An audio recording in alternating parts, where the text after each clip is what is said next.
2, 3. So welcome to session 3A, which is where we take a deeper look into persuasive communication.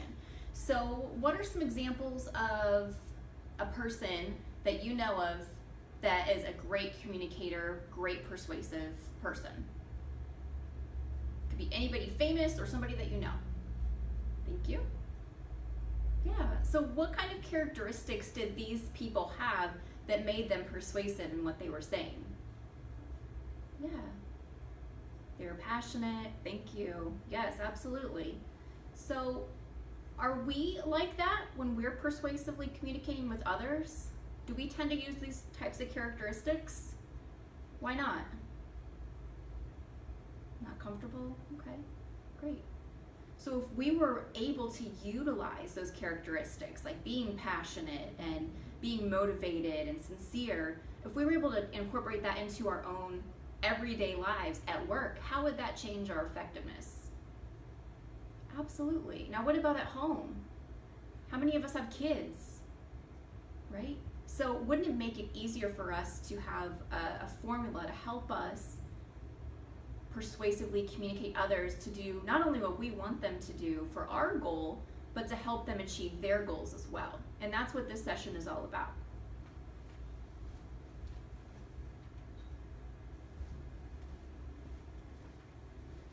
So with our human relationships pyramid, we are starting at the very bottom, which is our solid foundation on building relationships with others. Now this is where it's going to take the bulk of the work. Now, why do you think that is?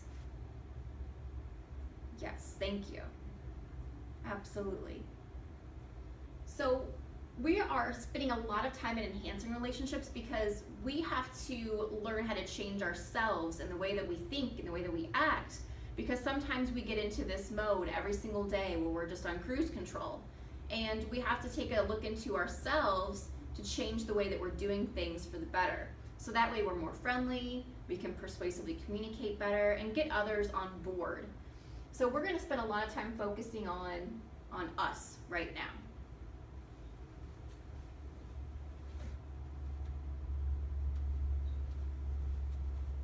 Has Heather talked about this yet or no?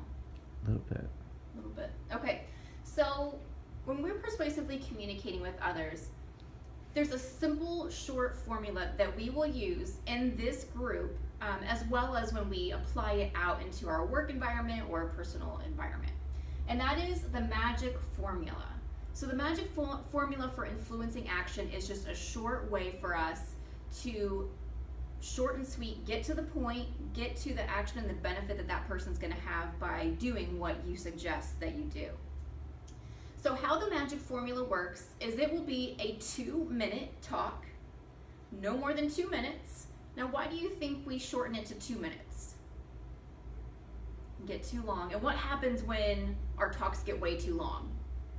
People start to space out, they don't listen, they start to block us out, right? So a lot of us have short attention spans, so we have to keep it very short and sweet to gain their attention quickly and to maintain it. So the magic formula will start off with an incident. So there I was, or it was last Wednesday, or there I was sitting at my desk. So it takes us straight into the action, and doing so that way we don't give any type of backstory or anything that's going to lengthen our talk. That is called the incident, and it will take up the bulk of your talk, which is about 1 minute and 50 seconds. So during this incident, we're all going to talk about what exactly happened. You know, what principle or what concept did you apply, and what was the effect of that? Now, after your 1 minute and 50 seconds, we'll go straight into an action, which is very short, 5 seconds long. Now, the action will look something like this. My advice to you would be to smile.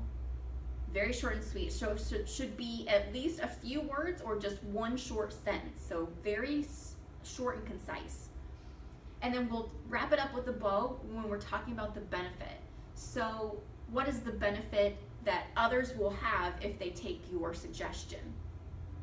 So for example, a benefit would be, my advice to you would be to smile. And when you do, others will be more comfortable around you. So that's just a short example of what a magic formula talk looks like. So in summary, it's very short and sweet, 2 minutes long, incident, action, and benefit. Now, would you like to see an example of how this is going to work? All right, please welcome up your GA. All right, so now that you've heard your GA's example, where did the incident happen? Right, it happened on Tuesday. And what was the action? Right, very short and sweet. And then the benefit? Exactly. So you'll notice that after 30 seconds, we will give you kind of a heads up that you've got 30 seconds left. So that way you can start wrapping your talk up and starting to think about how we're gonna end it. And then after the 2 minutes, we will ring the bell to let you know that your time is up. So this is the formula that we will be using going forward in each one of our classes over the next few weeks. And in this talk, we will be using at least one principle. So think about a principle that you would like to incorporate in your personal life or in your work environment, and be prepared to come back next week with a 2-minute magic formula talk. Now, we'll talk a little bit more about what that talk is going to be like next.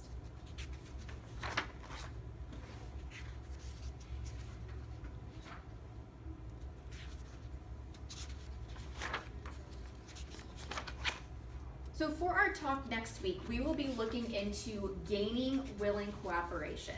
So now that we've reached that basic foundation for enhancing our relationships with others, we need to move it to the next step and get that cooperation from our employees or from our family members or our kids. And how do we do that? So if you look into page 3.7, you'll see the next set of human relations principles for gaining willing cooperation. So with these principles, take a look at one of these and think about someone who you work with or someone that you know that maybe you either butt heads with, or you maybe don't see eye to eye with some certain situations, and maybe we find a hard time sometimes getting them on board with things. So this person could be someone at our workplace or at home, but think about that person that you really want to enhance that relationship and gain their willing cooperation for the greater good of your organization and their goals as well. So with these principles, pick one of those and be prepared to come back next week and talk about how you applied that specific principle with that person and what the outcome of it was. So with gaining willing cooperation, just as we did in the previous section with peg words 1 through 10, we'll also do the same thing as well with the next set of peg words for gaining willing cooperation, numbers 10 through 21. Do you want me to go through all of these, Wes? Yeah. Okay, fantastic. So after going through all of these peg words and the peg action, what I'm going to do now is put them into groups. Okay? So now that we are a little bit more familiar with these principles, in a moment we will get into 3 different groups, and each group will have a set of 3 human relations principles. You'll discuss those principles in your group and discuss 2 different things. One, if these are applied effectively, what can the outcome be in your work environment? And the second question is, if they are not applied correctly, what is the result of that? Okay, so let's take this group here. This group will be here. This group will be here. You will have human relations principles 10 through 13. You will have this, you will have this, you will have this. Any questions about what we'll be doing? Okay, great. In a moment, please stand, get into your groups. Let's take about 5 minutes to go over these questions, and then we'll regroup. Please stand. Great. So, what kind of things did we talk about in our group? What did we talk about over here? Thank you. And this group over here, so what happens with these principles if we apply them and if we don't apply them? Great. All right, so this group over here, what were your thoughts? Thank you so much. So we talked a lot about what happens when these principles are not applied correctly. And you guys are, we are all going to be part of something called Dale TV. All right, so in our small groups, we're going to come up with a skit. You can choose maybe one or two of those principles that you discussed in your group and come up with what happens when we don't apply them effectively. What is the outcome? Now, each person in their group does have to participate, so everyone has to take part, but choose one or two principles and flip it around and show us what it's going to look like if it's not applied very well. Okay? So let's take about 5 minutes in our groups to come up with a fun skit and then be prepared to come up to the front and display it for the group. Any questions? Okay, great. You have 5 minutes. Please begin. Okay, so then we'll regroup. I will call each group up to give their skit, and then we'll be seated. Okay, so after we've done our skit, I think let's slip it too. Yeah. So who maybe saw something in someone that was up here, something that surprised them?